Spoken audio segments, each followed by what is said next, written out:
Kyle, I just looked in my junk mail and there's nothing there in my spam. Nothing there. Okay. What are we looking for? It was the link to the OneDrive essentially that I sent out the other day.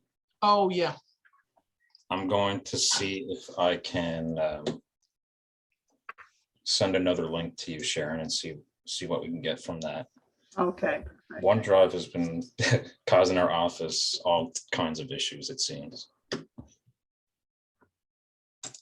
I think it's because they're updating part of their mainframe, like some of the software. So they do make small changes here and there, like probably once a month or once every other month.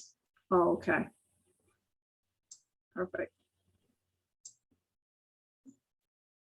Hello, Nathan.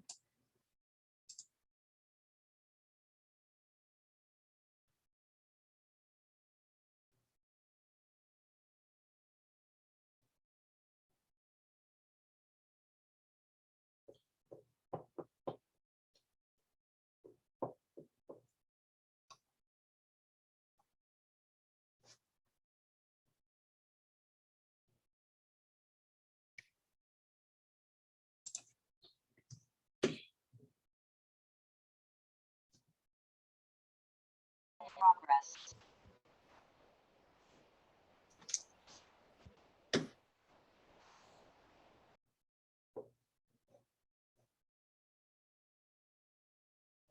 Hello, Jessica. Hi, Kyle. How are you today? Good. How are you? Not bad. Loving this nice weather we're having. I know there's like rain very briefly earlier today, but other than that, it's been a great week. So good. Loving it. I hope this is a good indication of summer weather that's on the way here. Oh my gosh, wouldn't that be so great?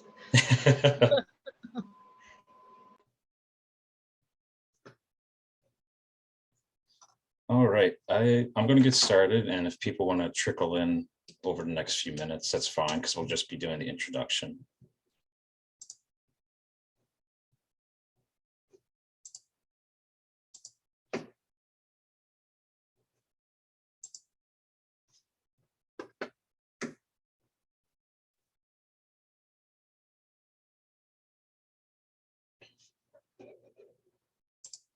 Now, if I'm correct, I think everyone was here during the last session.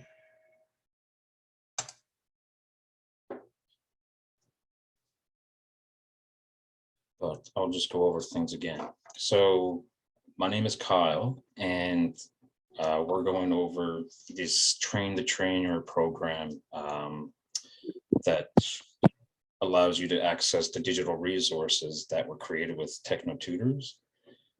So TechnoTutors was this 3-year long program that created lots of presentations, activities, and step-by-step guides, and we want to get those resources out there. So this is a great opportunity for people to enhance their digital learning or digital literacy skills.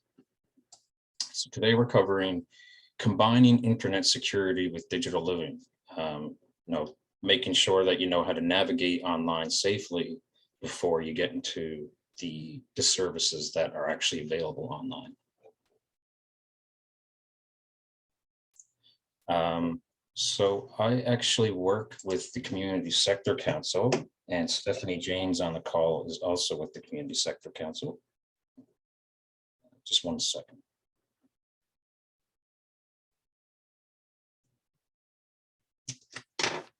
And we're essentially a nonprofit independent organization focused on making Newfoundland and Labrador a prosperous and inclusive province. So we work in collaboration with governments and other nonprofits trying to implement new policies and programs.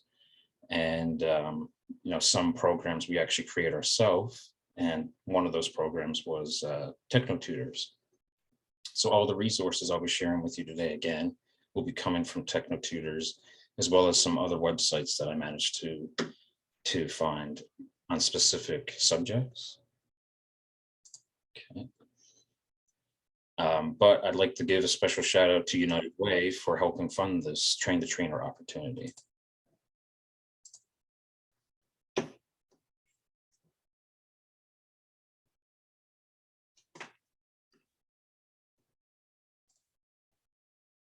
So some notes before we get started.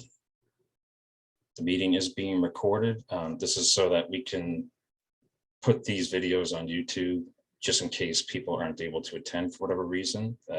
That way the meetings will be available in the future. Session, I expect to be an hour and a half to 2 hours. You don't need to take notes, but feel free to do so. Also, feel free to turn on or off your camera. Instead of me just being this floating head with a bunch of black screens. It would be nice if a couple of people turned on their video, but it's all dependent on your comfort level.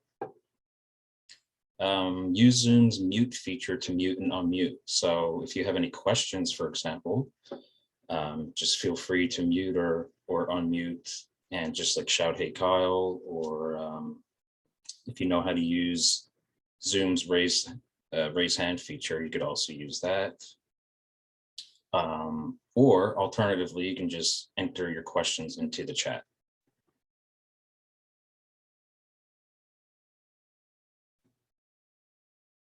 So I'd like to welcome everyone. Would anyone like to introduce themselves before we get started? Welcome, everybody. What are you hoping to learn about today?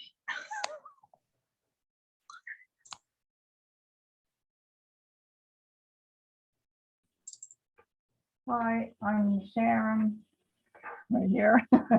I have two other people, Linda Britt and Gloria Shepherd. We're from Life Unlimited for Older Adults in Springdale. Thank you, Sharon. Hi. I'm Angela Skinner in Corner Brook. I'm with Newfoundland Law Literacy Association, and I teach clients, whatever. Thank you, Angela. Thank you.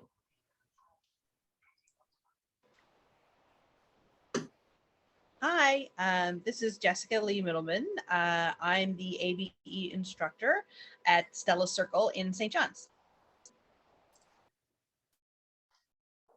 Thank you, Jessica. Hi, everybody. Sorry. Go ahead. Thank you. My name's Julia. I work with the AC Hunter Public Library. I'm the adult program coordinator here. And Jessica Lee Middleman, I would like to talk to you later.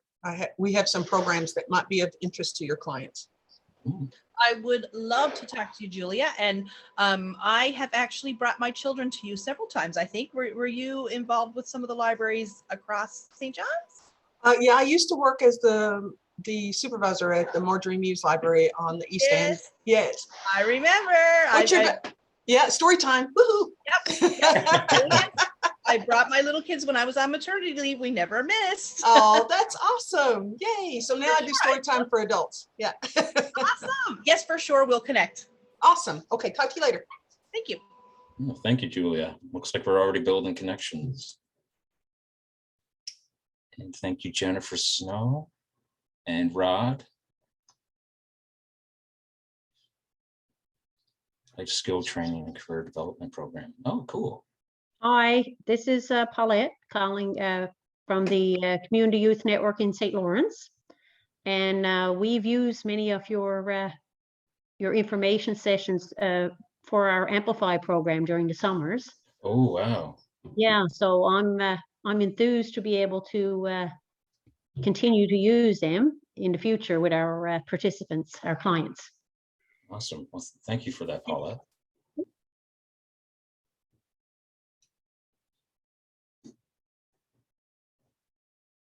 All right. If you'd like to write an introduction in the chat, that's fine. But we'll get started now. Oh, Nathan Hines with NLPL as the Literacy Services Librarian. Thanks, Nathan. So I'll just go over what resources we'll be sharing through this Microsoft OneDrive link. So digital citizenship, what it means to be a citizen online, essentially. Identifying fake news, one of our most popular classes. Keeping kids safe online and keeping teens safe online. Password management. Protecting yourself online with passwords and scams, as well as protecting yourself online from virus and malware with that type of protection. How to use email, the digital library services. Now, some of you may already be quite familiar with those. I'm looking at you, Julia and Nathan. Grocery shopping online, health resources online, both mental and physical health, music apps, online banking, online dating, online shopping, and online government services, both provincial and federal. And there's also even more classes than that. So you're getting lots of materials here. Just a little familiar with those. All right, so I'm going to launch a poll here.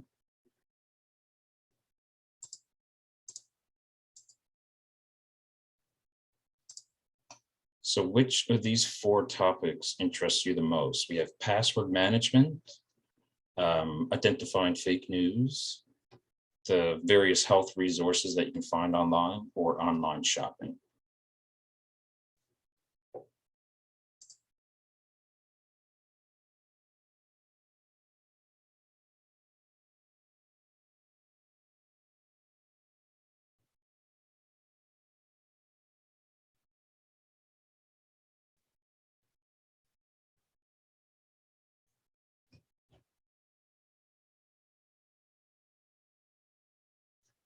Okay, I think that's good there.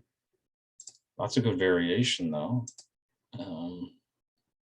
It seems like password management and health resources are the more popular subjects for learning. Okay.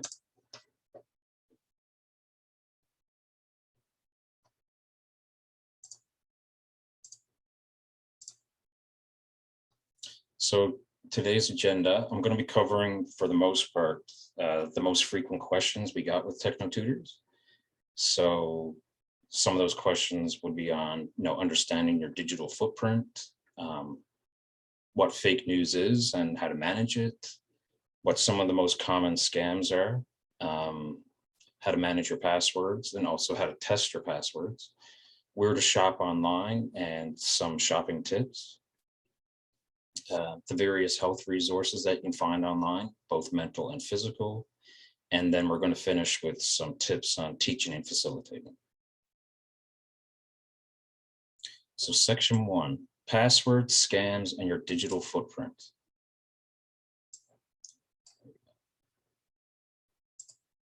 So everyone has a digital footprint if you use the internet in virtually any form.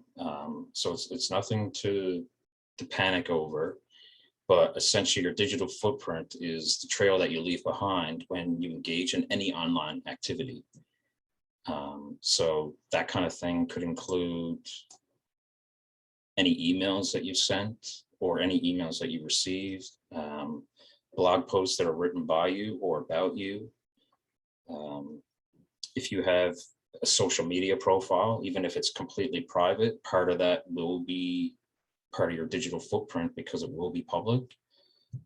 Same with any posts that you create, or even if you're replying to comments on other people's profiles. And finally, news articles. If a news article has been written about you, then that's part of your digital footprint, likely forever. So your digital footprint essentially means that everything shared online can be viewed by others, and that potentially means even for a lifetime, because once something is on the internet, it generally can't be erased or deleted. There's no way to be completely private online. Like I was just saying, although you can completely make your social media profiles private, there are certain elements that have to be public and that have no privacy settings. Unintended people may be looking into your your online presence. So potential universities and colleges that you're applying for, your current employer or future employers, they may be regularly checking up on you by doing like Google searches. And police and government agencies could also get involved into looking at your online presence. Just to share a story, there was this event at a baseball game in which a fan, was getting heated against the other team, and he threw a beer can towards this, a rival team member. And it had like a very grainy photo of him, but it was shared on social media. The police, a whole bunch of different organizations were trying to identify this person. And they found out that this person worked as a sports columnist. And because the fallout of his identity being revealed is he lost his job. And now whenever you search his name, you can see that negative digital footprint of him essentially throwing a beer can at someone. And that's going to stick with him forever, unfortunately.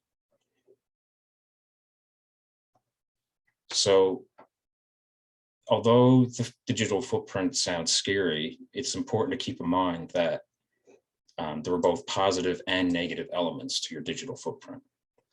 So an example of a positive digital footprint is a post about graduation. So if you're super excited after your graduation, you got a big smile on, maybe a picture with your diploma, and you're in the text bubble underneath, you're talking about how excited you are to look for new opportunities to get started on your career. That's a great example of a positive digital footprint. If an employer was to come across that, that might, if anything, just give them an idea of your personality and why they might want to hire you. On the other hand, if a negative digital footprint could be an example, you could have an example of a picture of yourself after a night of binge drinking. So maybe you're passed out on the table, and that kind of picture is telling employers that maybe you're not as suited to this job as they originally thought. So some tips for keeping a positive digital footprint: make sure you keep your personal and professional profiles separate. So let's say you have a LinkedIn profile for your professional career. Don't post things that you would on your personal Facebook profile there. You want to make sure that you're maintaining them both as separate spaces, because although it's difficult on the internet, our personal and professional lives shouldn't integrate so easily. Consider a nickname for any personal profiles. Now, a little caveat on this is, even if you use a nickname online to be anonymous, there are still many ways for someone to track down your identity. So don't use a nickname as a way to avoid negative digital footprints, but as an idea to have slightly better privacy over your profile. Showcase your skills, passions, and experience. So when I was regularly posting on Facebook, I would frequently have pictures of me playing guitar and things like that.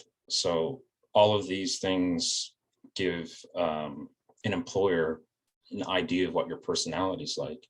And for all you know, that employer may share a passion. Like if you have a passion for basketball, maybe that employer is also interested in basketball, and right then you have a shared connection before they've even met you. You can also use that as an opportunity to share inspiring and knowledgeable content. You can write a blog on technology, for example, and that becomes part of your positive digital footprint. If you're trying to teach other skills, that looks great. And the final thing you can do to maintain a positive digital footprint is to network with organizations you enjoy, you follow, or that you'd like to be involved in. if an organization, let's say SPCA, is doing what you like about trying to get animals new homes, for example, then, you know, just engaging with that content, liking, commenting, things like that, that can become part of your positive digital footprint if you are, if your engagements are public. Now, there is one way to create a negative digital footprint, and that is through spreading fake news. And you see this on social media all the time. But what is fake news exactly? Well, fake news is essentially any fabricated information or a hoax that's disguised as facts or the truth in some manner. Generally, the reason people create fake news is to mislead a reader, to discredit something like someone's opinion, or to actually earn money through the tons of ads that you see on the side or even on a video ad. One of the issues with fake news is, like previously it was called sensationalism. You'd see those sensational headlines in newspapers, but today we are dealing with the internet, and it's great because it's managed to globalize many different communities, but at the same time, the internet allows an outlet that makes it difficult to detect, monitor, and prevent fake news from spreading.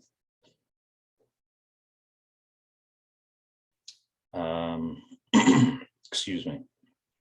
Some other key points on fake news. So if you're trying to identify it, it might help to know what types of fake news are available out there. So satire and parody is one type of fake news, and that's the kind of fake news you'll see on websites like the Beaverton.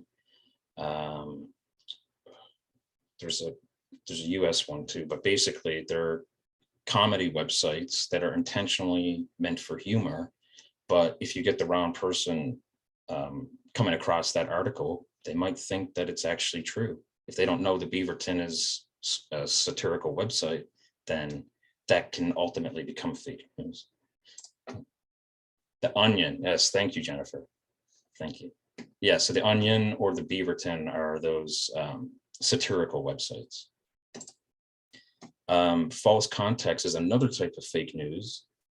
And generally you're going to see things like clickbait. So clickbait is essentially when you have an element of truth, but a sensationalized headline makes it false in some way, or false context in that the headline doesn't really match with the article in question, even if some of the information is true. To give an example, I once found a headline, it was like the outrageous truth about green gummy bears that will shatter your world. And then, you know, naturally I wanted to click on it and figure it out, but apparently there was one brand of gummy bears in which the green one, instead of being like pear or apple, instead it was strawberry flavored. So not very groundbreaking, but the clickbait managed to hook me in. And then another type of fake news is fabricated content. And that's where you get hoaxes. So celebrity death hoaxes like Tom Cruise, and there was a Jason Momoa one recently, but basically it's just entirely fabricated, completely fake, but someone's just trying to, you know, start something up or even just create a laugh. The best way to protect yourself from fake news is through critical thinking. It's the best defense, because if you get that gut reaction that something isn't right about a headline that you're reading or an image that you're seeing, if something feels off about it, there's probably a reason for that. And in that case, you're not going to want to share or try to distribute that news in some way. I see your cat, Stephanie. So cute. Looks like she's bugging you a bit though. She's very needy today. She just wants to be on me. So Oh, that said, besides critical thinking, there are some websites that will allow you to identify fake news. So Snopes.com, for example, is a great image detector. They do all these write-ups on images that are distributed on the internet, and it'll allow you to discover if, you know, the story relating to that picture is fake or not. Fullfact.org is another good website because they do these social media checks. So if you see like a viral claim, usually against like a political opponent or something, those you can get an idea on whether those claims were true or not through full fact. And then with factcheck.org, you're looking at political fact checking on in a variety of different mediums, images, videos, and news articles. But these three websites, and you're going to have the slides after this presentation, these three websites especially are great for identifying fake news. Just to show how easy it is to create fake news, I created this example within a couple minutes. And this is based on an advertisements with, you know, CGI pigs. But if someone wasn't able to recognize that this was fake, I know this is an extreme example, but if someone wasn't able to recognize that this was fake, then the potential for them to spread disinformation or misinformation is there, unfortunately. So just one key thing to keep in mind with fake news is not every attempt to spread fake news is malicious. Sometimes it's just people that are unfortunately unaware of the fact that it's fake news in the first place. So critical thinking and public awareness are probably your two best defenses for fake news, for combating fake news. Another thing with fake news is sometimes fake news will actually be involved with different types of scams, particularly the phishing email. So the phishing email is when you receive an email that appears to be from an official source, like your bank or CRA. And the key word there is appears, because it's not actually from them. Usually it'll have an email address that's slightly different. But essentially, they're trying to pass themselves off as your bank or CRA, saying things like, we've gotten some suspicious activity on your account. You need to click here and sign in. But when you click there, you're going to be led to a website that looks similar to the CRA or banking website. And what they're trying to do is gather your sign-in information. So be very careful with phishing emails. In most of those cases, it's best to, you know, with the bank, if you get fraudulent charges through a warning in your email, you can actually just call the number on your credit card in the back, or visit the official website by looking, like Googling it. Another type of common scam is the employment scam. And this one I actually almost fell for. So there's nothing to be ashamed for if you find yourself in these types of situations. It's because scams generally run on a sense of urgency. They want you to panic and not think about what's actually going on in the email or the message or however they're trying to scam you.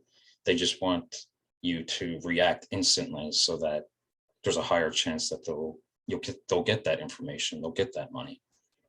With an employment scam, it's generally when you're finding a job, there's going to be too good to be true, pay or hours. And generally when we say if something's too good to be true, then it is too good to be true and it's best to be avoided. But sometimes you'll get an employer asking for specific personal information that they don't need, such as your SIN and banking information, especially before you start the job. And another key point on employment scams is they're generally the ones reaching out to you rather than the other way around. So if you never applied for a job, it's highly likely that it's either a scam or a pyramid scheme of some sort. Then you get through romance scams. So this is my least favorite. It's the most heinous scam in my opinion, because it requires a ton of investment. These can go on for like 6 months up to several years even, but you'll meet someone through an online dating site. They're away for work and they're requesting money for a flight home, or their money is tied up in the bank and they'll pay you as soon as they can. But once you send that money, you never see it again. And then we get into the social media scams, or the social media spoofing scam. And that kind of scam is when someone creates a copy of your account, usually by saving like your profile image. And they'll create a copy of your account, and they'll message your friends being like, hey, I'm stuck in Cuba and I have no way home. Can you wire me some money? So those kinds of scams aren't limited to just like email and dating websites or employment websites, but also any social media one. So I guess what I'm saying is nowhere on the internet is safe, but with due vigilance and safe navigation behavior, if you can recognize these scams, then you shouldn't be afraid to navigate the internet. Any questions before we continue on?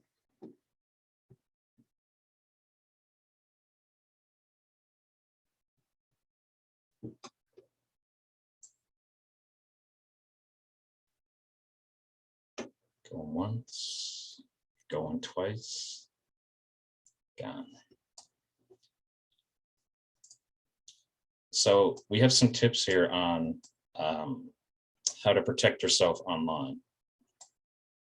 First one is to use 2FA everywhere you can. Does anyone know what 2FA is?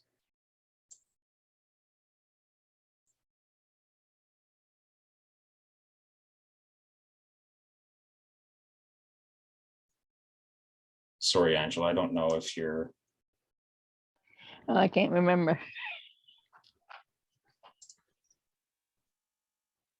Two-factor authentication. Yeah, you're right. So two-factor authentication is generally when you need, you'll sign in with your password to a website, but you're going to need another way to verify that this account is indeed yours. So that can be through a text message. Yeah, what Stephanie said.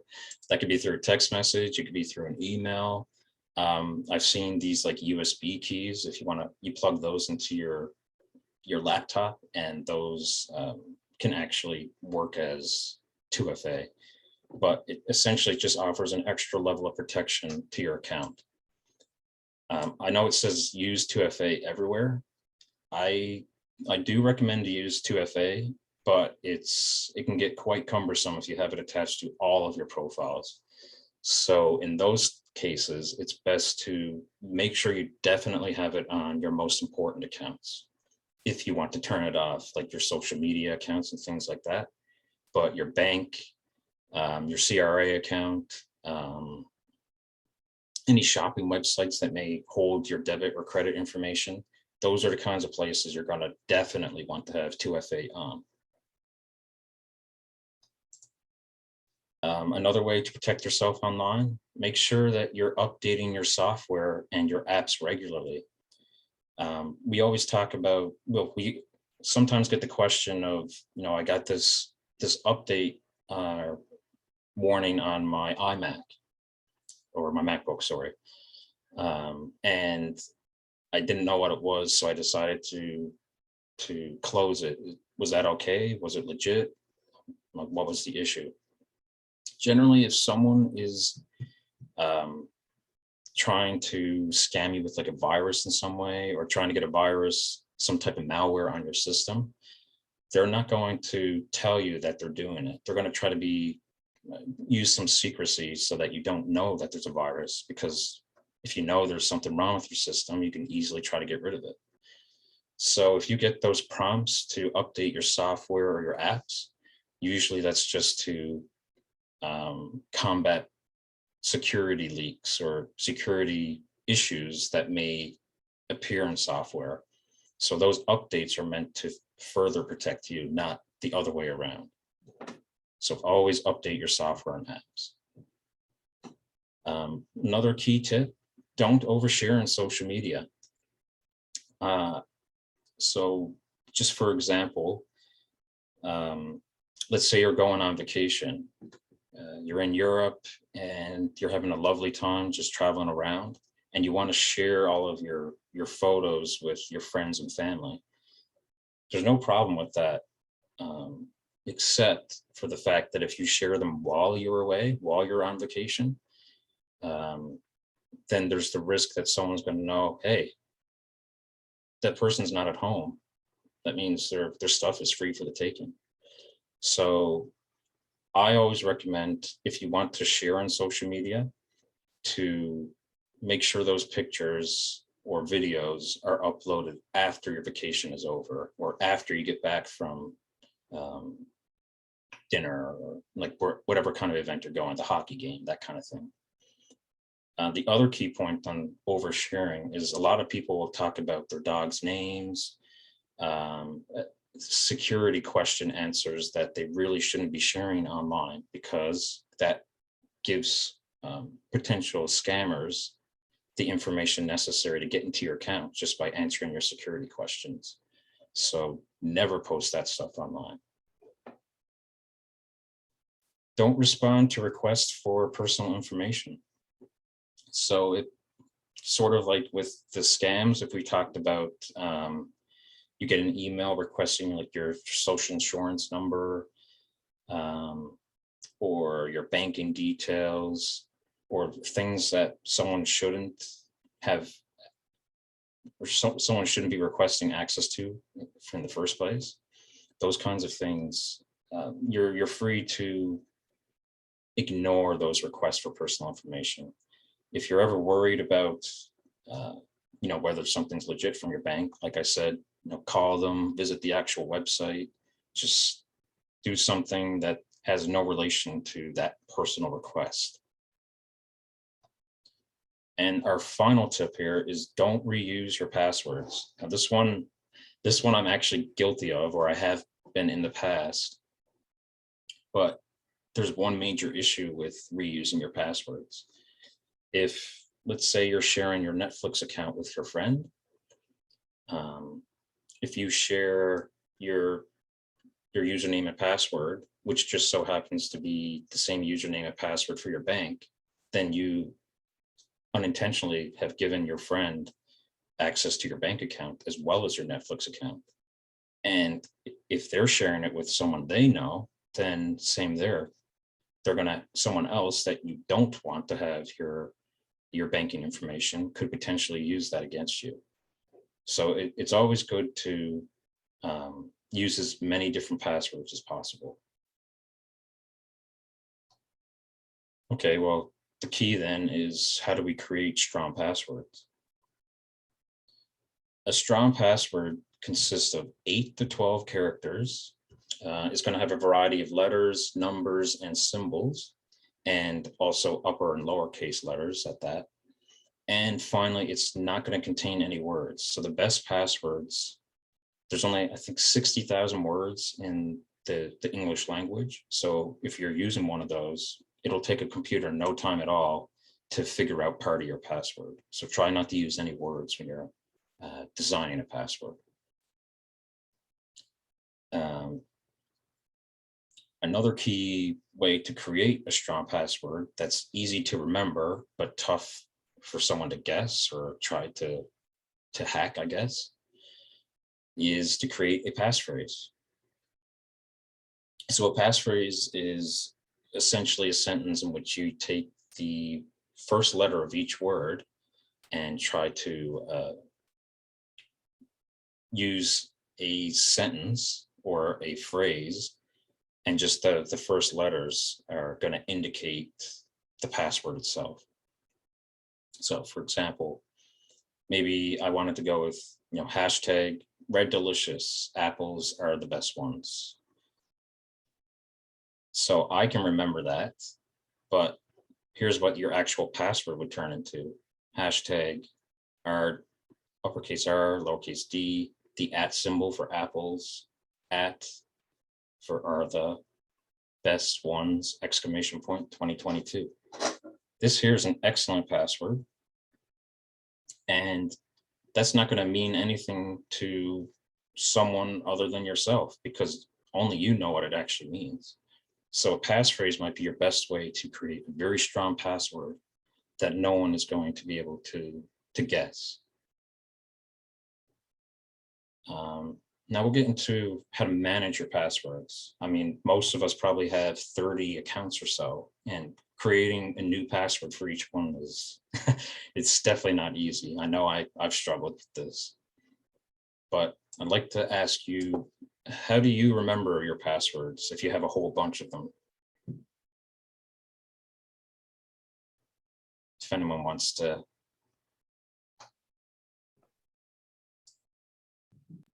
Like, are you using your memory, or are you using Put it in a notebook.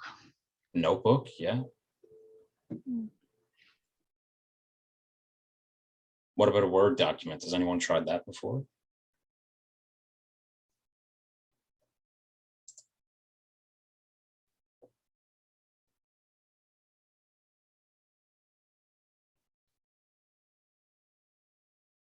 I already got a couple of answers on password managers, which is great,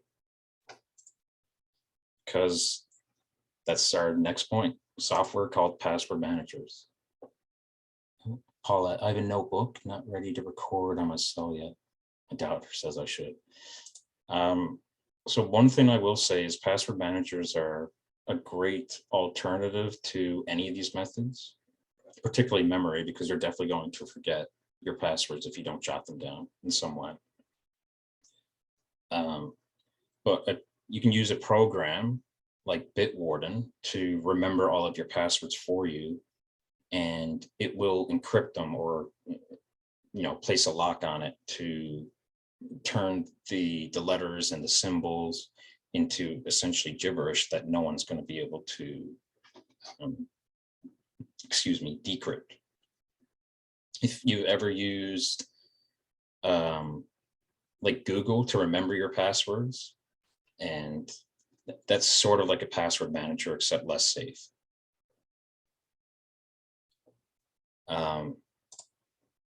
Notes on my phone, but I leave out some. That's smart, Debbie.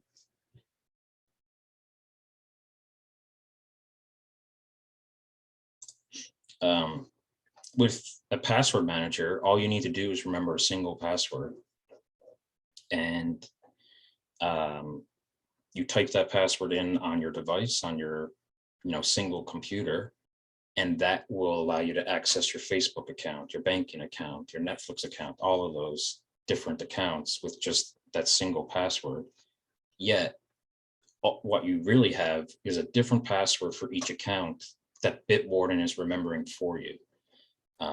And I'd like to mention that Bitwarden is actually a password manager that's open source, which means it's 100% free for all of the basic features anyway.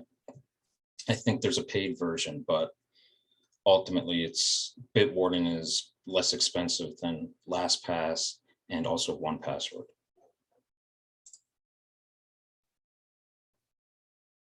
Nathan, I used to use the Google account version before switching to, the real password manager, the more safe one. And then Margarita, is a program like that safe? I'm concerned with it being exposed. I would say they're very safe, because even if someone was to get access to your account, your password shouldn't just appear to them. Usually you can turn on something like two-factor authentication. So if someone tries to access all of your passwords, let's say they can get inside of your account, they're not going to be able to access the passwords themselves. And because your passwords are encrypted, even if they could access them, it's not going to mean anything. It's going to look like gibberish to them on their computer. So for the most part, password managers are a safer option, but like anything, there's always a risk with any type of software we use online. So take that with a grain of salt. If you want to use a password manager, you have to be careful with them. Another key concern with a password manager is if you ever lose that single password, you're going to lose all of your accounts. So you need to make sure that you keep that in a good, safe place. And also that your computer isn't going to, like if your computer is malfunctioning, you could also lose the password that way. Yeah, and Nathan, you're right. It's much easier to remember and protect a single master password than doing the same for 30 or 40 accounts. I personally use a notepad still, like a Word document, but a password manager, I would say, is even safer than that. And yes, Bitwarden is free, Sharon. If when I send out these slides, if you can actually just click this link and it'll lead you to Bitwarden.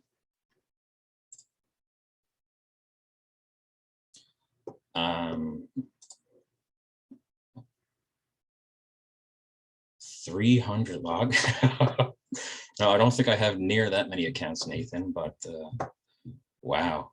Yeah, so for someone like Nathan, if you have 300 accounts or so, you're not going to be able to, even using a notepad or a notebook of some sort, you're not going to be able to remember those passwords. So for Nathan, I'm sure a password manager is mandatory. And there's a way to test your passwords by trying this website, security.org. We're actually going to try this momentarily.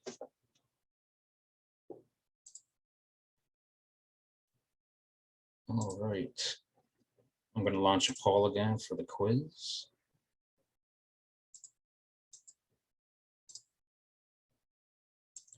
So what's an example of a negative digital footprint? An image of you passed out, a complaint about your boss, an argument you had on Twitter, all of the above.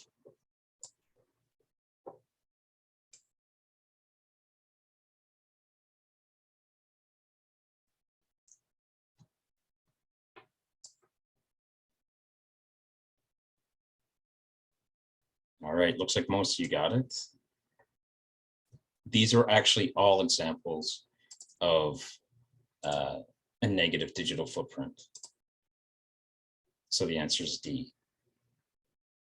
You don't want any arguments to appear on, they would count as a negative digital footprint, especially if you see an employer, if an employer notices that you tend to argue online. Excuse me. Same with an image of you passed out, or if you're complaining about your boss. These are all really bad elements of your digital footprint online that may even cost you a job or your acceptance into a school.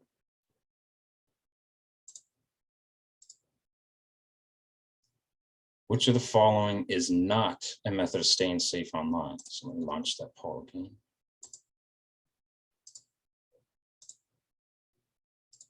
Updating Google Chrome, reusing a password, using 2FA while banking, or updating your privacy settings. Not a method of staying safe online.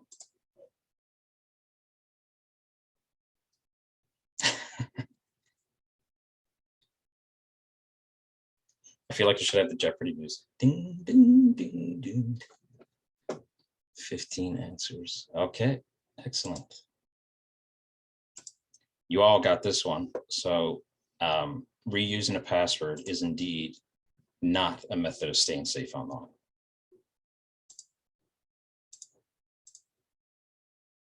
All right, let's do a live demonstration. I'm actually going to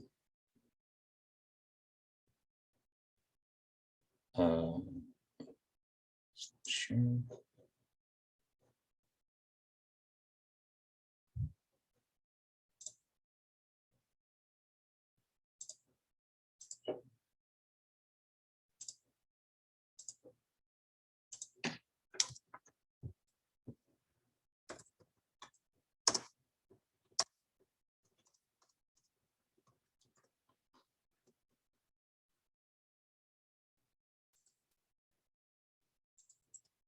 Now, I'm going to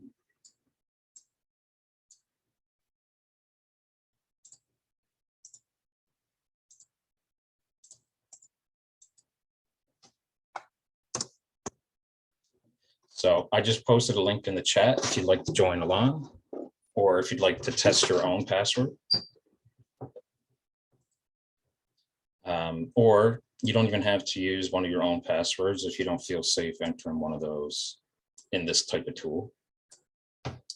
You can just try to make one up on the spot, or you can just watch me. But essentially, entries are 100% secure and they're not stored in any way. So when we press enter, it's not like it's uploaded somewhere. It's just an actual test that's taken place at that moment. So I'm going to enter that passphrase that I created earlier. So, and right here, it actually tells me how long it's going to take to crack my password. So watch what happens as I add each of these characters.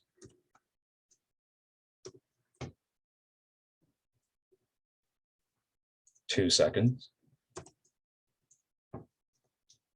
1 week. Okay, not great, but we're getting there.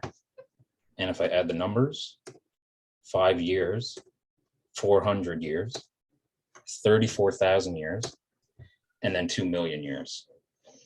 So I think it's safe to say that if it would take a computer 2 million years to crack my password, that doesn't matter. I'm going to be gone by then. So that's amazing. So you tried your own password, Stephanie. You got 200 million years.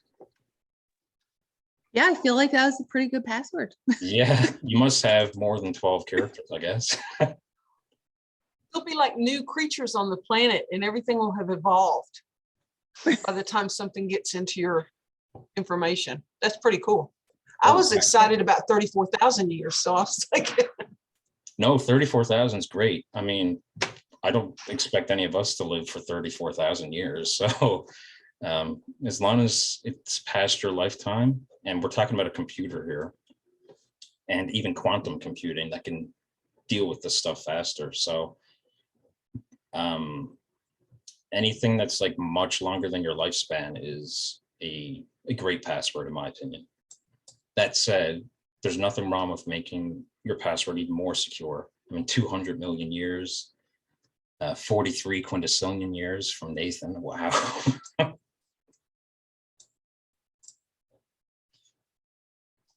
show off. Well, I'll just say I've never created a password that strong. So yeah, showing off, Nathan.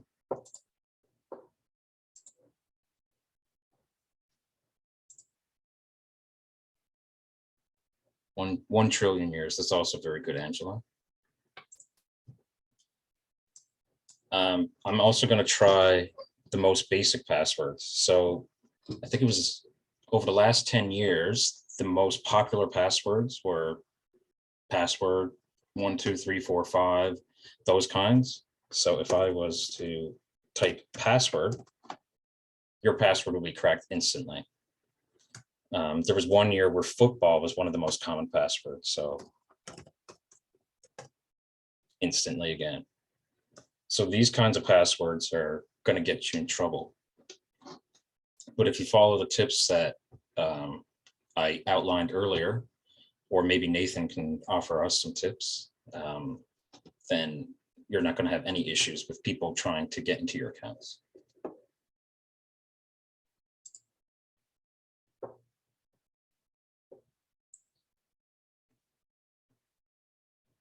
Would anyone like to see identifying fake news, like one of those websites, see what they look like? Yeah. My favorite is actually Snopes.com.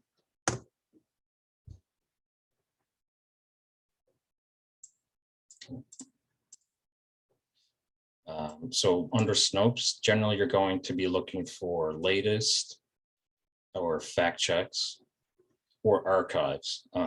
By archives, I mean every type of post that's ever been put on Snow. But let's just go with the latest for now.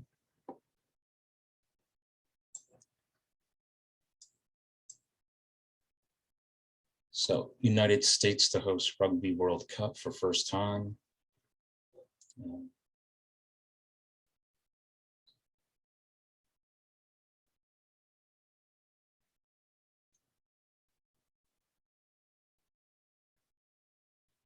How about we check this one? Egg-sized diamond fetches over $21 million with fees at Geneva sale. So when I click on the article, they actually have their own.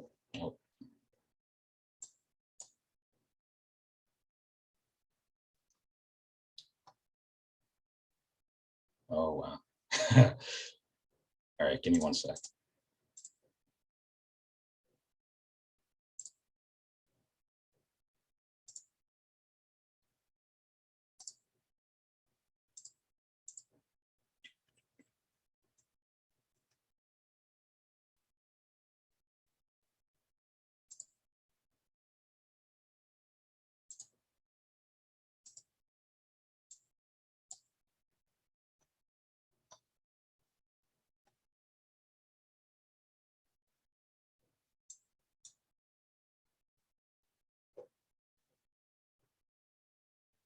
Here we go.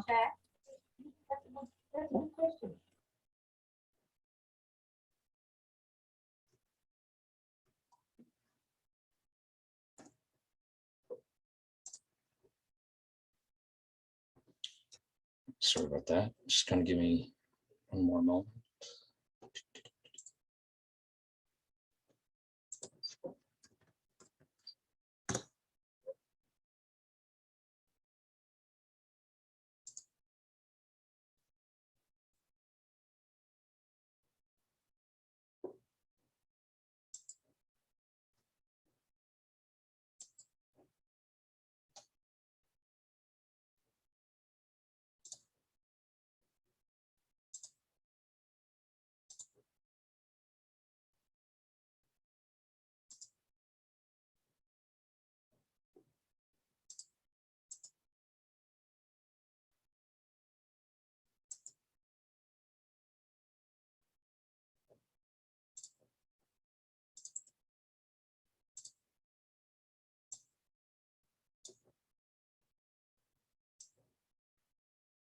Okay.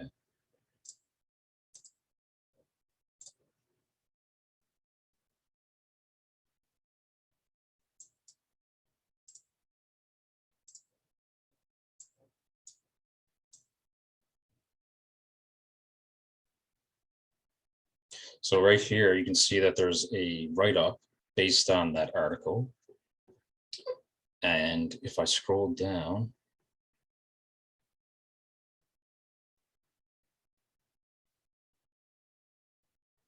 okay, usually they'll tell you if it's fake or not, but you'd probably have to read the article itself. But right here.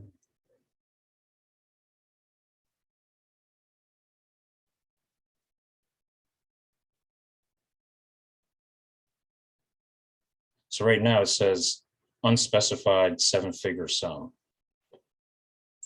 So this actually has an element of truth to it. But that doesn't mean that this figure is correct. Let's go back to latest again.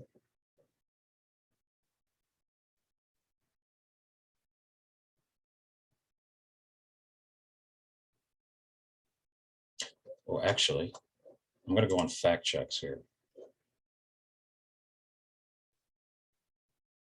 There we go. So does this NASA photo show a portal and wall on Mars?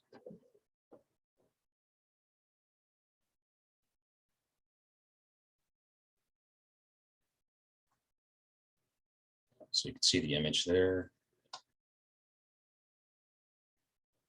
False. So while the image in question was an authentic photo captured by a camera, it was actually a rock crevice on the red planet. So this is with that fact check, we can discover that the image is false. Another example, there was a lion and a zebra drinking water side by side at the stream. But we found out that, or I should say Snopes figured out that it was a fake image of, a lion being cropped into this image with the zebra.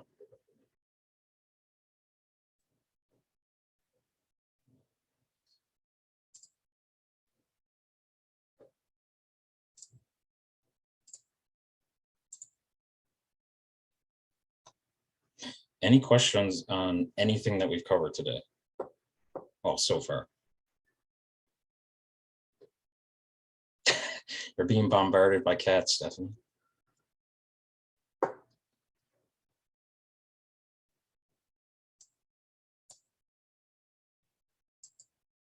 Or any comments or stories that you'd like to share?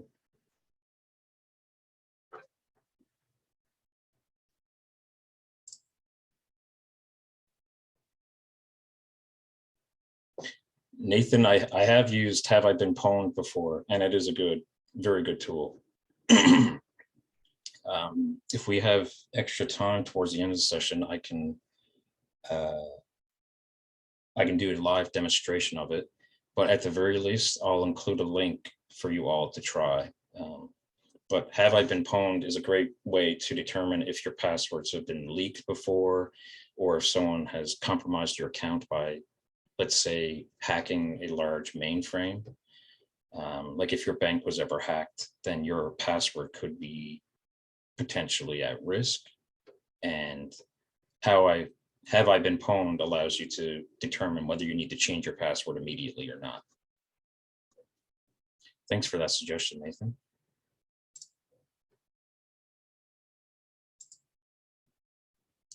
All right, if everyone's okay, let's take a 10-minute break around. So 3:14.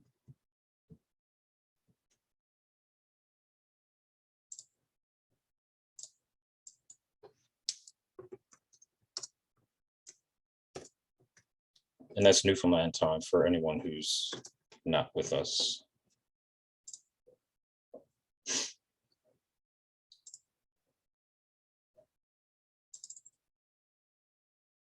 All right, see you soon.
progress.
All right. Can I get a thumbs up or just a little message in the chat if everyone's ready to continue?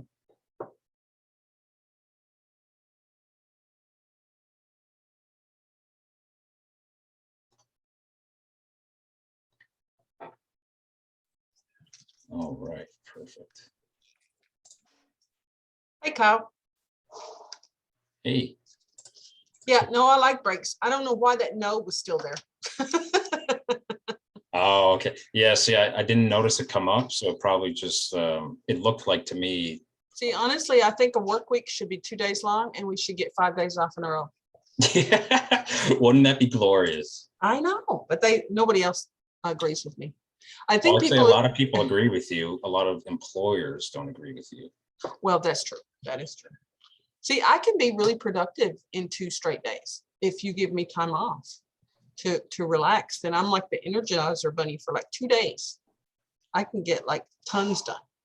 Well, what I will say is Ontario's just approved the 4-day work week, so that might be on the way for the rest of these provinces as well. That'd be nice. Mhm. Yeah, I think, and two, I think where people are able to work more from home, I think there should be some sort of flexibility for people that can work from home to, Yes, you know, do at least a couple days at home and then some days in the work. And with gas prices the way they are, it's really expensive to just to get into a workplace. Yeah, exactly. I mean, between COVID and the Ukraine war, gas prices are astronomical. Like it's over $2 a liter now. It's crazy. Yep, world is a scary place. Mhm.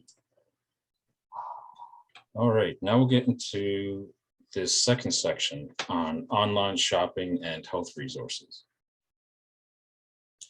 So a common question we've gotten with techno tutors is where can we purchase online items, you know, other than Amazon and eBay, because everyone knows those two large online retailers, but there's a whole bunch of other options for online shopping. So yes, you have your large online retailers like Amazon.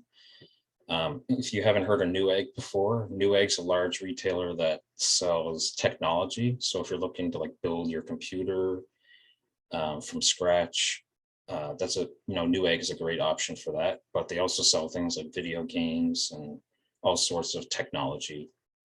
Wayfair is also a large retailer that's good for like selling furniture and like outdoor decor and things like that. There's also large retailers that offer online shopping, even though for the most part, they are stores only, or most of their products are sold within the store. So Walmart, for instance, has an online store that can ship directly to your door. Toys R Us as well, Chapters, Best Buy, a lot of websites or a lot of these large companies that exclusively were, in-person stores are now also transitioning to online options. So it's pretty cool to see multiple different ways for accessibility with shopping. You can also purchase things online through reseller websites or handmade goods. So eBay, like I mentioned before, a lot of people, I mean, there are new items on eBay, but for the most part, you're going to find used items that you can't purchase anymore. For example, I found a board game from like 1991 that I otherwise wouldn't have been able to find because obviously it's out of print, but someone from the United States was able to ship it to me. Etsy is a great website for handmade goods. So if you're looking for things that don't exist in stores that people are making with like 3D printers and things like that, Etsy's a great one. And then ThreadUp is for secondhand clothing. That's in very good condition. So if you're looking for better prices on clothing, ThreadUp might be a good reselling website. And then we finally get into independent online stores. So these are small shops that probably don't even have a store for physical visits or in-person visits, but they offer online products usually around the country that that store is located in. So Death Wish Coffee, if you're looking for coffee that's extremely strong, or BioLite, if you're looking for things like solar panels, green energy devices, things like that, you can get that at BioLite. So there's all sorts of options for purchasing online items outside of, the big Amazon and eBay. Online shopping tips. So it's important that when you're shopping online, only shop when you're on a trusted network with a password. So try to avoid shopping on in like public libraries or on the Wi-Fi of a fast food restaurant, things like that, because they're insecure or unsecure, and basically your shopping activity could be logged on for the next person who logs in could actually already be signed into your account, and then they'll be able to access all of the basically the items that you've just purchased, your debit or credit card info, all of that stuff will be available. So make sure you're using trusted private networks. Use secure websites only. So you'll see this at the beginning of a website, and usually it's HTTP or HTTPS. That S stands for secure. So, and usually there'll be a lock symbol next to the website address. So if you don't see an S on whatever website you want to shop from, don't shop there. Just make sure whatever websites you're using are secure. It's always a good idea to check the reviews of the store or the seller that you're purchasing from. So if you're purchasing on eBay, you can see usually there'll be like 1 to 5 stars on whether this is a reputable seller or not. And other people report whether they got their goods, whether they came as described, things like that. So it's not just the items that you have to worry about on whether it's a good item for review. Sometimes you also should be checking the store or the seller. Don't overshare with an online shopping website. Just like I had mentioned with online shopping or online oversharing on online websites, like social media websites, you don't want to do that on an online shopping website. They're not going to need to know your details, such as your date of birth or your SIN number or your bank account information. Generally, they're just going to need your full name, your address, and however you're paying through debit, credit, PayPal, whatever. My most important tip for online shopping: don't pay through e-transfers unless you know this person really well. If it's an online store, I wouldn't use e-transfers at all. And cryptocurrency, don't use things like Bitcoin to shop online, because right now that's an unregulated currency. So you don't get any protection. Cryptocurrency is meant for privacy. And if you need to ship an item back to the seller or you're looking for a refund, it's highly likely that you're not going to be able to do so if you're using things like Bitcoin or Ethereum. The safest options are debit, credit, and PayPal for shopping online. And I would even add that debit is less safe than credit and PayPal, because same idea, there are certain, if you're purchasing from a seller on eBay, for example, you may not get your money back through debit, whereas it's highly likely you will through credit or PayPal. Excuse me. Now, on online shopping reviews, like I was mentioning, let's say I was looking at this book on Amazon. One thing to keep in mind is, even if the reviews are great, like this has almost 5 stars, doesn't mean that the item itself is going to be a good fit for you. Maybe you're not going to like this book for whatever reason. So it's always good to check the reviews of not just the 5-star reviews, but also 2- and 1-star reviews. Find out why people didn't like the product. In this case, they're saying that the book is too heavily padded, there's too many characters, and it's too confusing. So for those who like that kind of narrative, it takes a while to get into, but it's if you don't have that time, or that if you're not willing to put that effort in, then that's not the kind of book for you. So even though it's a good book, apparently, make sure it's a product that fits your lifestyle. All right, any questions on that before we jump into health resources?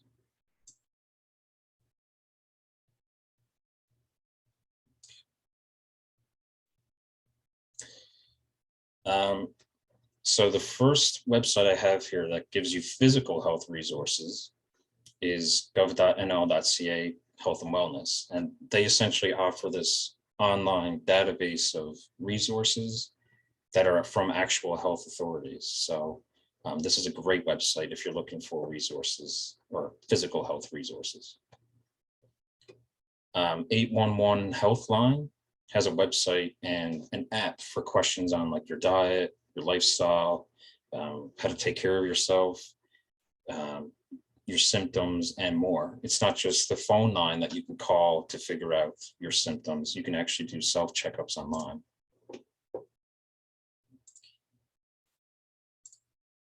And that's 811healthline.ca. And then you have the health information from Eastern Health. They have an abundance of resources on healthy living.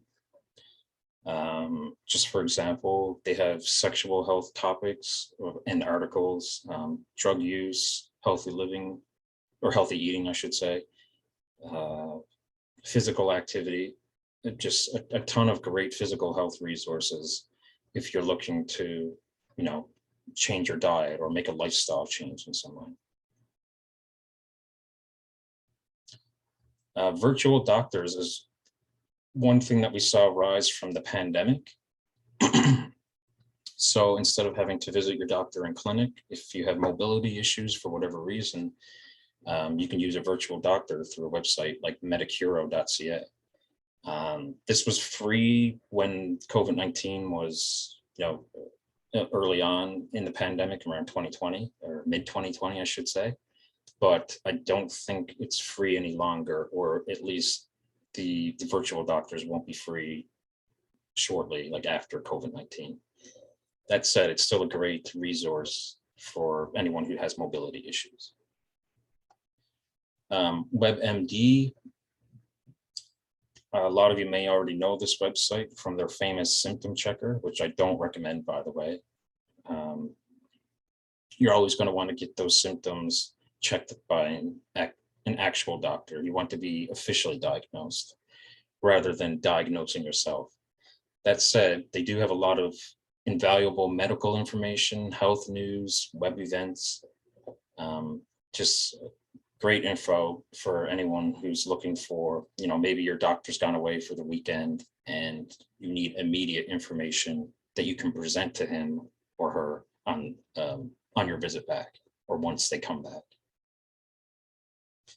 And then we also got Healthline, which is a website that's very similar to WebMD, but you're going to be finding health news, advice on various conditions like diabetes, and also inspirational stories from people that overcame cancer and other inspirational stories like that. And that's healthline.com.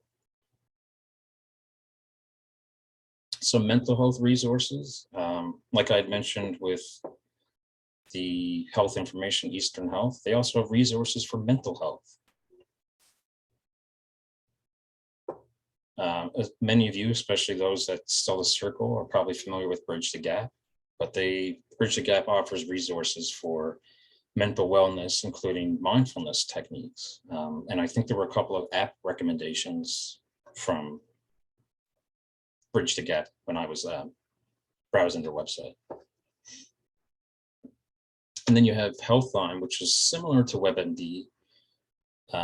Again, health news, advice on conditions, and inspirational stories. Sometimes those inspirational stories are what you need to come out of a bout of depression. So I highly recommend this website for mental health as well as physical health.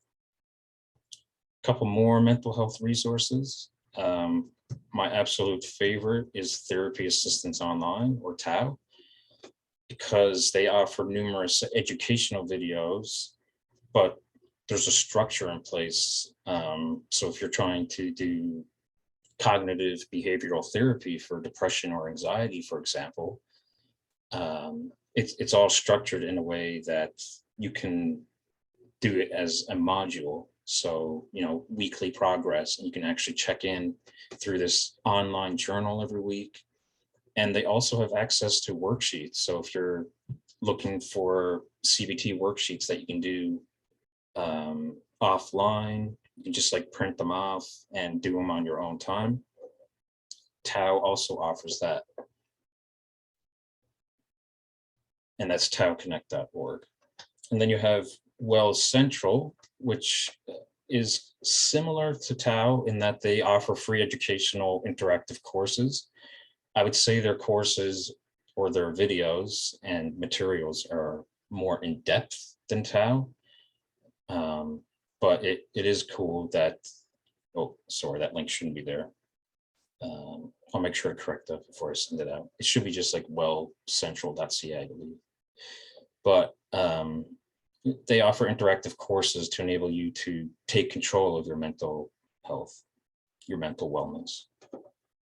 And we actually have an app here as well, Breathing Room. So if you're looking for videos, stories, meditation or breathing techniques, practices and tools to overcome mental health, in particular anxiety, Breathing Room has an app on the Apple App Store as well as the Google Play Store. And another key thing, maybe you're looking for resources outside of these websites. Maybe they're not offering what you're looking for. Well, we can actually do a Google search and make it more specific to find those health resources. So for example, let's say I was looking for a diabetes support group, 378 million results. That's a lot to sift through, especially seeing how most people don't go past the first Google page or the second Google page. So to make it more succinct, Diabetes Support Group Canada, now we're down to 95 million, which is not too bad. Down to 1 million when we add this quote modifier, Newfoundland. So these quotation marks here make sure that Newfoundland is included in every single search result. So if the word Newfoundland doesn't appear in a search result, it's not going to appear at all. And to make it even more specific, we can use the minus operator. And the minus operator allows you to eliminate any results by just typing a hyphen before a word. So if I said hyphen blog, that's going to remove any results that pertain to blogs so that I'm getting more reputable websites. And that leaves us with 932,000 results. So 378 million versus 932,000. A Google search could be just what you need to find those additional health resources. All right, I'm going to launch another quiz.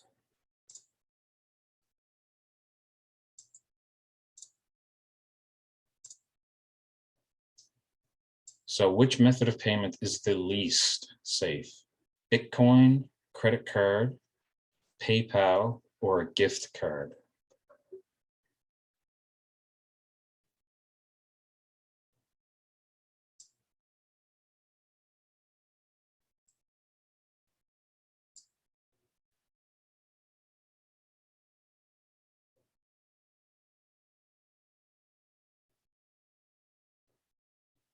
All right. So actually, the gift card was sort of a trick answer. Gift cards are actually pretty safe because once you spend the amount on the card, there's nothing that can be extracted from that information. So there's no payment details. It's not linked to your credit card or your bank. So you don't have to worry about theft as much.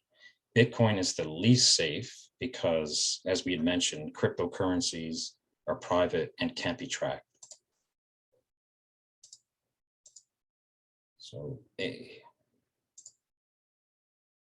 Oops.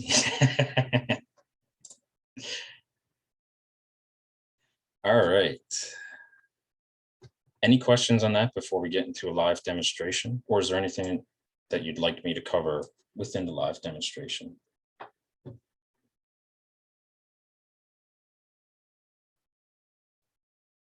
Okay, well, I got a few websites here.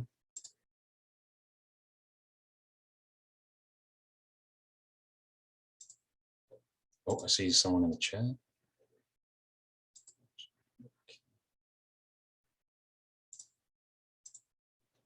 Okay, you can also see my screen again. So I have 3 here: WebMD, Health Information from Eastern Health, and Tau Connect. Would you like me to, which one would you like to see in particular? That's okay, Julia. See ya. Tau. Okay. All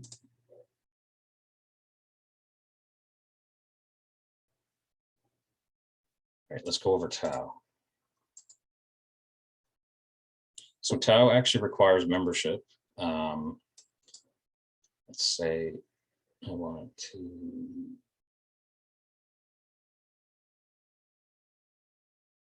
scroll down.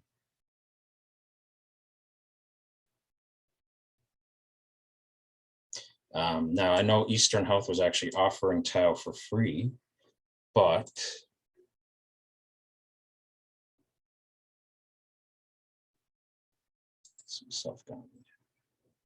I don't think they're offering for free. They were only doing that for COVID, and of course we're dealing with well, we're trying to move into a post-COVID world. So Tau is no longer offering their services for free, but they are available if you're with a university, for example, like MUN. MUN offered Tau to all of its students. And Tau is also included in health insurance plans and many health insurance plans.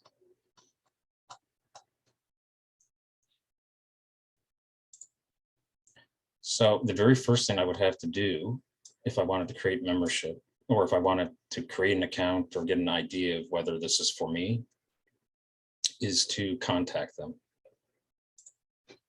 So,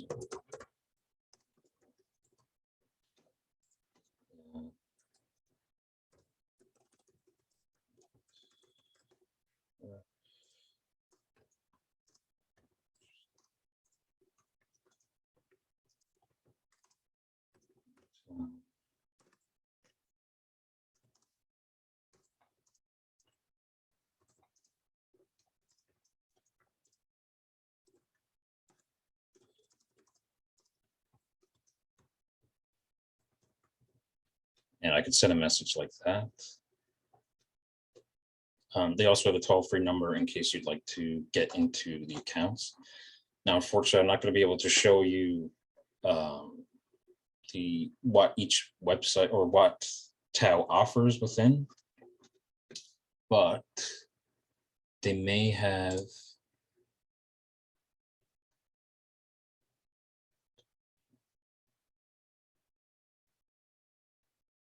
here we go, using logs to reduce anxiety.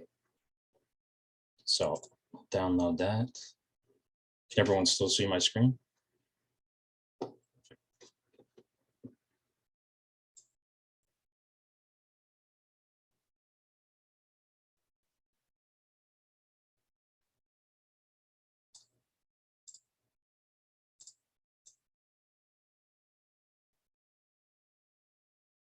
Okay, this is just a report, unfortunately.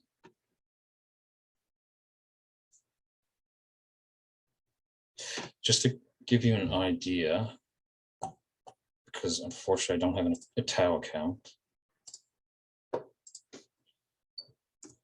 There's some of the things that you can find with Tau.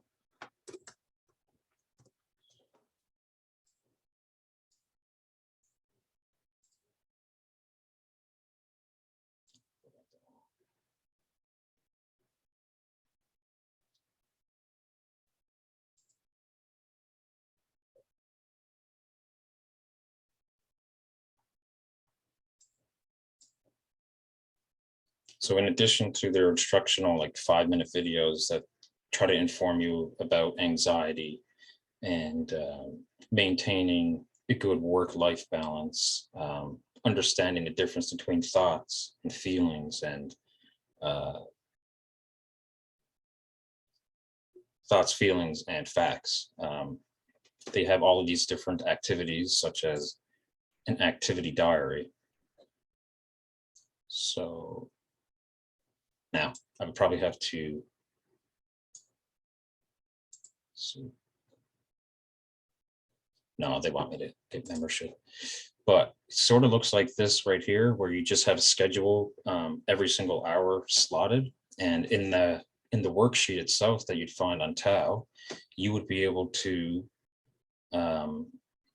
basically log what kind of, if this was an activity diary, as it says, I would be able to log which activities I've done. So maybe I worked out on Monday and Wednesday in order to improve my mood. Or if you're having, you can also use a schedule like this as a thought diary. So let's say you had a certain negative thought pop up. You could type it in, you could write it in here. And basically you can, it's like a journal in which you can keep track of all of your thoughts so that you can separate thoughts from, facts from emotions, your what's true and what are you just thinking. Let's see if we can find a worksheet.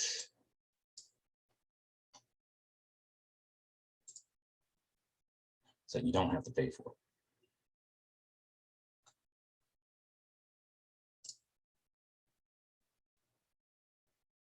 Perfect.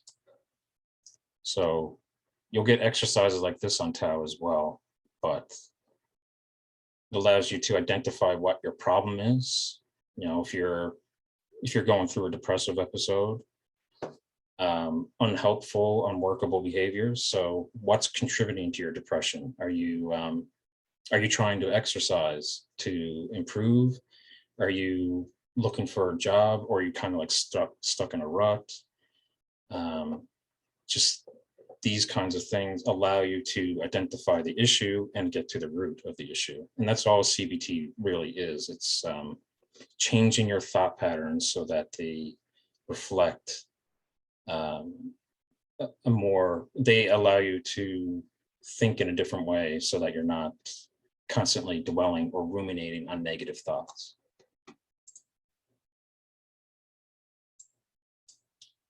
Let's see. There we go.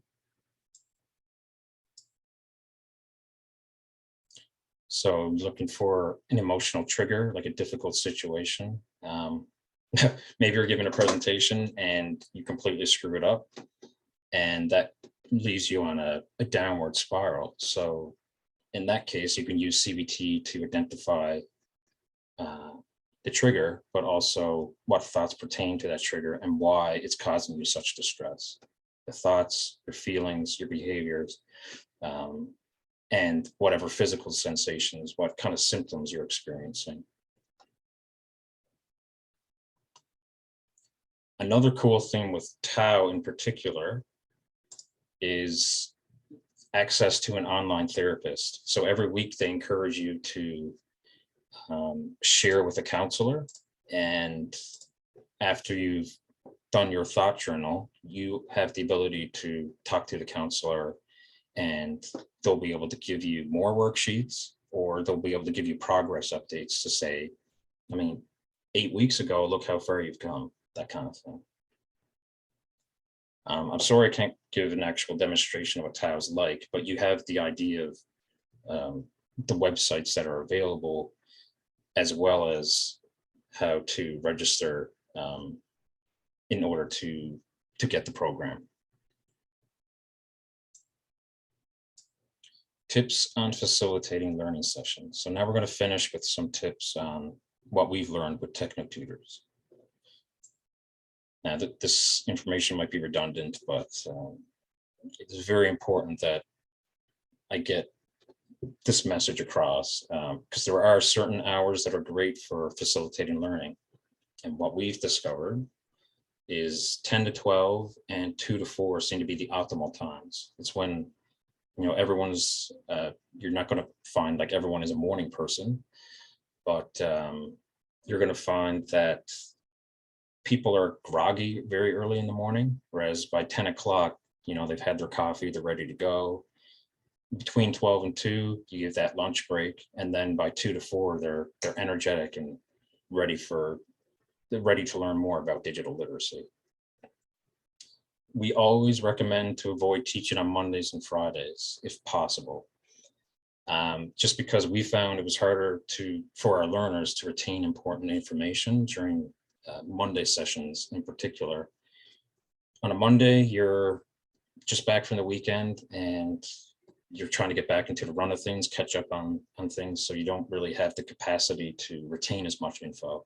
And then on Fridays, similarly, you're looking forward to the weekend, so you're cluing things up and not, again, retaining that info. Stick to the basics of anything you're teaching. So if I was teaching the cloud, I would talk about what the cloud is exactly, the fact that it's not in the sky, it's part of like server farms across the world. And essentially they just offer cloud storage services, communication tools, and social media tools. Those are ways that the cloud interacts with the internet and the world outside. You don't have to host these things on your computer. The cloud services will do that for you. If I got into this gibberish here, like all these different cloud phrases, all I'm going to do is confuse my learners and they won't walk away with anything. Pause for questions after a major point. That one's pretty self-explanatory. And know what you're covering in a session and be prepared for questions. So don't be afraid to admit that you don't have an answer. If you know what you're covering, then you're going to be prepared for any questions that come your way. But if you don't have an answer, don't give one, willy-nilly. You might have someone on the call who knows the answer to your question, or you could even have someone who's like a co-facilitator, a co-host, who would have the answer for you.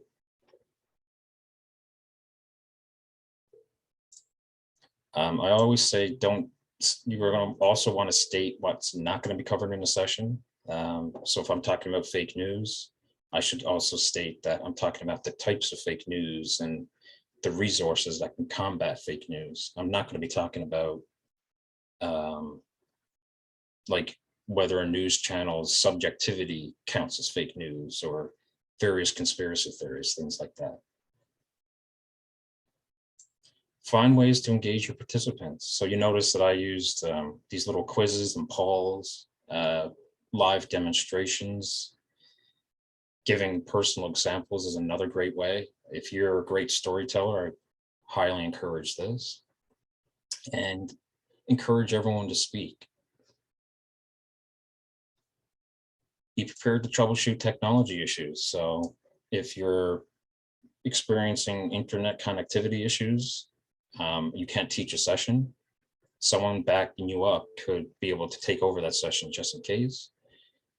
But also be prepared to troubleshoot technology issues on your participants' part. So maybe they don't know how to use Zoom.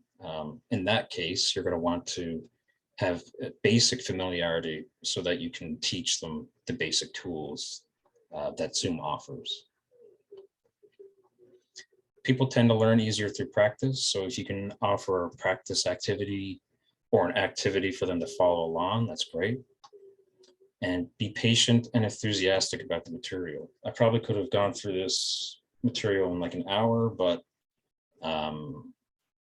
in that case, you might not have retained near as much information. Or I should say your participants wouldn't be able to retain as much information. And my final tip here is to use live demonstrations over videos whenever possible.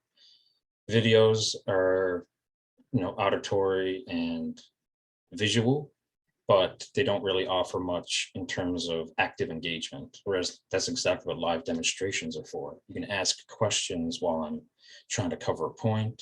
You can add a comment.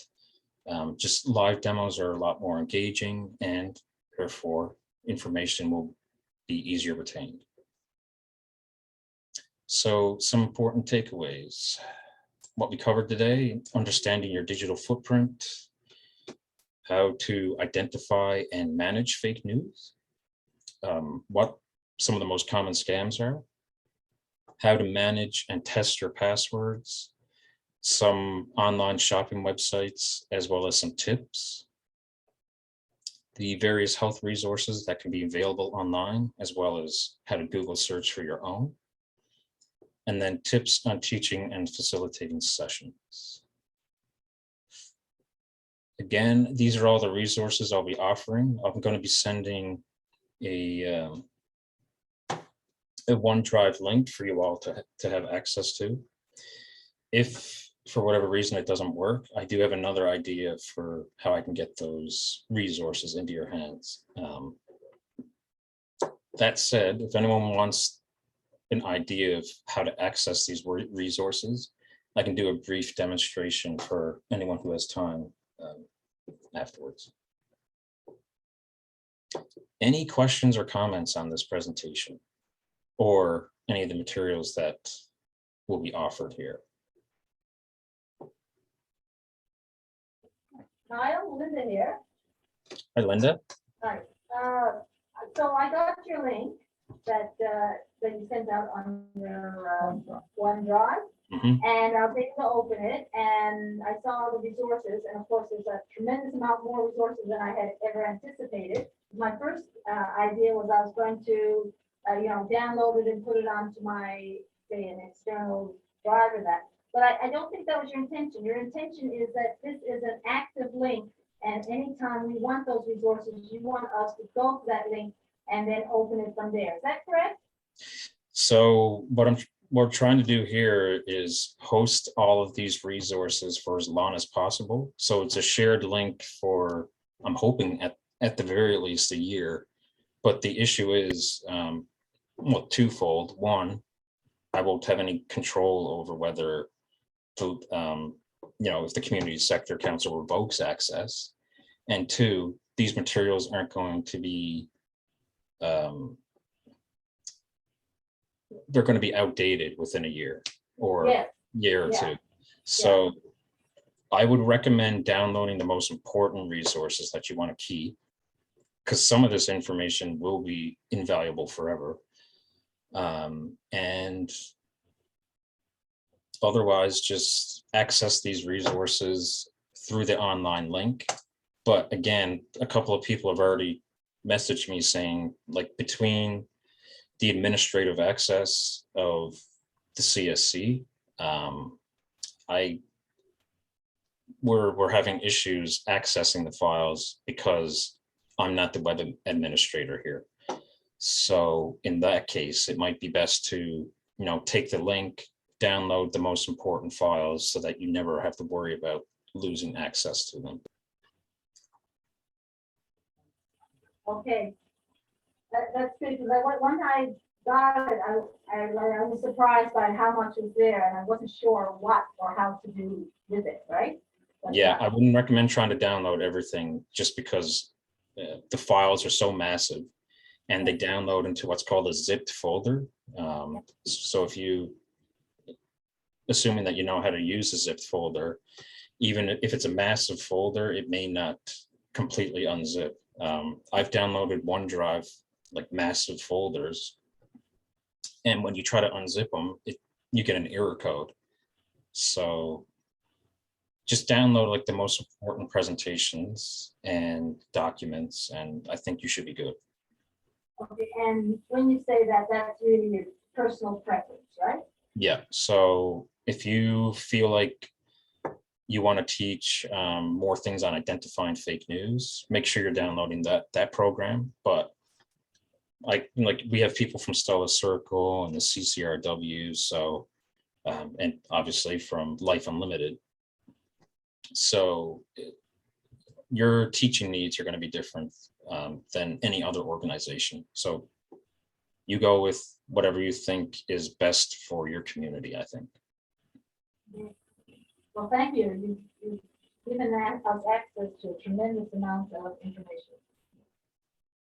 Oh, you're welcome. I'm glad these TechnoTutors resources are going to you know, have some life while they still can, you know.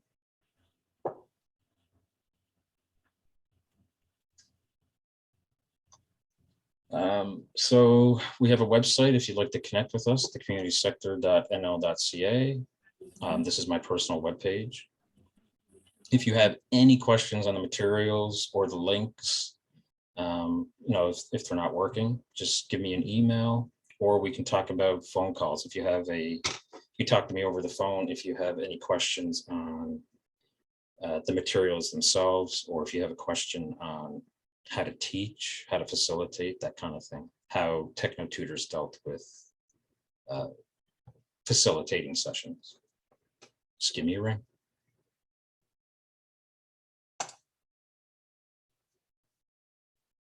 All right, well, thanks for attending, everyone. You're welcome, Jennifer. Thanks, Kyle. No problem, Jessica. Thanks for attending. Thank you, Kyle. Thank you. No problem, Sharon. Thanks, Linda. You're going to help me with that OneDrive, right? What you sent the other day, or? Yeah. or I send me might another- have to. I bet I give you a phone call tomorrow. And I'm going to send you a link via email, and we can try to work it out then. Okay, perfect.